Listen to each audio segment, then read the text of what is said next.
श्री शिवाय नमस्तुभ्यम। अध्याय 15 प्रारंभ।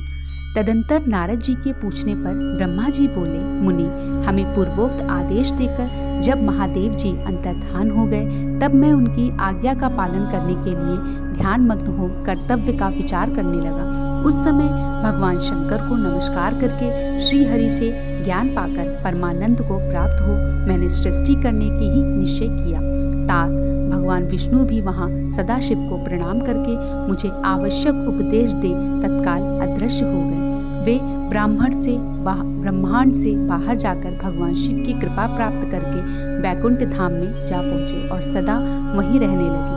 मैंने सृष्टि की इच्छा से भगवान शिव और विष्णु का स्मरण करके पहले के रचे हुए जल में अपनी अंजलि डालकर जल को ऊपर की ओर उछाला। इससे वहाँ एक अंड प्रकट हुआ जो 24 तत्वों का समूह कहा जाता है। विप्रवर वह विराट आकार वाला अंड जड़ रूप ही था। उसमें चेतनता न देखकर मुझे बड़ा संशय हुआ और मैं अत्यंत कठोर तप करने लगा। 12 वर्षों तक भगवान विष्णु के चिंतन में लगा रहा। तात वह समय पूर्ण होने पर भगवान श्रीहरि स्वयं प्रकट हुए और बड़े प्रेम से मेरे अंगों का स्पर्श करते हुए मुझसे प्रसन्नता पूर्वक बोले। श्री विष्णु ने कहा, ब्राह्मण, तुम वर मांगो, मैं प्रसन्न हूँ। मुझे तुम्हारे लिए कुछ भी अदेह नहीं। भगवान शिव की कृपा से मैं सब कुछ देने में समर्थ हूँ।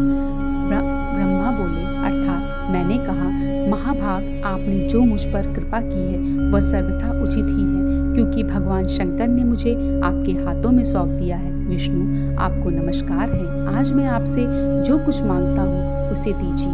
प्रभु, यह विराट रूप 24 तत्वों से बना हुआ अंड किसी तरह चेतन नहीं हो रहा, जड़ीभूत दिखाई देता है।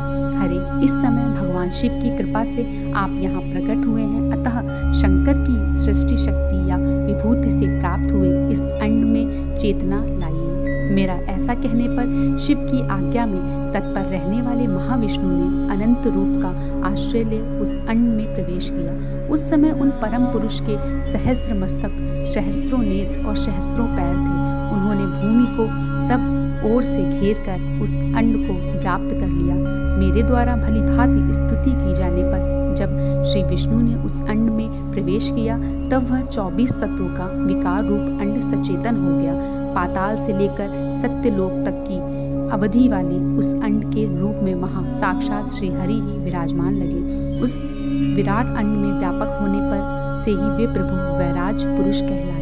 पंचमुख महादेव ने केवल अपने रहने के लिए सुरम्य कैलाश नगर का निर्माण किया, जो सब लोकों में ऊपर सुशोभित होता है। देवर्षि, संपूर्ण ब्रह्मांड का नाश हो जाने पर भी वैकुंठ और कैलाश, इन दो धामों का यहाँ कभी नाश नहीं होता। मुनिश्रेष्ठ, मैं सत्य लोक का आश्रय लेकर रहता हूँ। तात महादेव जी की आज्ञा से ही मुझ में सृष्टि रचने की इच्छा उत्पन्न हुई है। बेटा, जब मैं सृष्टि की इच्छा से चिंतन करने लगा उस समय पहले मुझसे अनजाने में ही पापपूर्ण तमोगुणी सृष्टि का प्रादुर्भाव हुआ, जिसे अविद्या पंचक अथवा पंचपर्वा अविद्या कहते हैं। तदंतर प्रसन्न चित्त होकर शंभु की आज्ञा से मैं पुनः अनासक्त भाव से सृष्टि का चिंतन करने लगा। उस समय मेरे द्वारा स्थावर, संज्ञक, वृक्ष आदि की सृष्टि हुई, जिसे मुख्य सर्ग कहते हैं। यह पहला सर्ग है। उसे देखकर तथा वह अपने लिए पुरुषार्थ का साधक नहीं है, यह जानकर सृष्टि की इच्छा वाले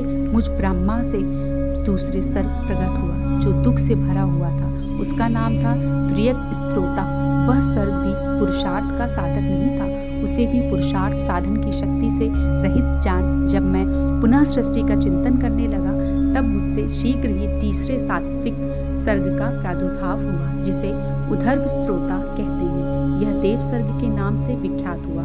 देव सर्ग सत्यवादी तथा अत्यंत सुखदायक है। उसे भी पुरुषार्थ साधन की रुचि एवं अधिकार से रहित मानकर मैंने अन्य सर्ग के लिए अपने स्वामी श्री शिव का चिंतन आरंभ किया। तब भगवान शंकर की आज्ञा से एक रजोगुणी सृष्टि का प्रादुर्भाव हुआ, जिसे अवाक्ट श्रोता कहा गया। इस सर्ग की प्राणी मनुष्य हैं, जो पुरुषार्थ साधन के उच्च अधिकारी हैं। तदंतर महादेव जी की आज्ञा से भूत आदि की सृष्टि हुई। इस प्रकार मैंने 5 तरह की वैकृत सृष्टि का वर्णन किया। इनके सिवा 3 प्राकृत सर्ग भी कहे गए हैं जो मुझे ब्रह्मा के सानिध्य से प्रकृति ही प्रकट हुए हैं। इनमें पहला महत्त्व का सर्ग है, दूसरा सूक्ष्म भूतों अर्थात तन मात्राओं का स्वर्ग है तथा तीसरा वैकारिक सर्ग कहलाता है। इस तरह ये 3 प्राकृत सर्ग हैं। प्राकृत और वैकृत दोनों प्रकार के सर्गों को मिलाने से 8 सर्ग होते हैं। इनके सिवा 9वां कौमार सर्ग है जो प्राकृत और वैकृत भी है। इन सबके अवान्तर भेद का मैं वर्णन नहीं कर सकता क्योंकि उसका उपयोग बहुत थोड़ा है। अब द्विजात्मक सर्ग का प्रतिपादन करता हुआ इसी का दूसरा नाम कौमार सर्ग है जिसमें सनक सनंदन आदि कुमारों की महत्वपूर्ण सृष्टि हुई है। सनक आदि मेरे 4 मानस पुत्र हैं जो मुझे ब्रह्मा के ही समान हैं। वे महान वैराग्य से संपन्न तथा उत्तम व्रत का पालन करने वाले हुए। उनका मन सदा भगवान शिव के चिंतन में ही लगा रहता था। वे संसार से विमुख एवं ज्ञानी हैं। उन्होंने मेरे आदेश देने पर भी सृष्टि के कार्य में मन नहीं लगाया। मुनिश्रेष्ठ नारद सनक आदि कुमारों के दिए हुए नकारात्मक उत्तर को सुनकर मैंने बड़ा भयंकर क्रोध प्रकट किया। उस समय मुझ पर मोह छा गया था। उस अवसर पर मैंने मन ही मन भगवान विष्णु का स्मरण किया।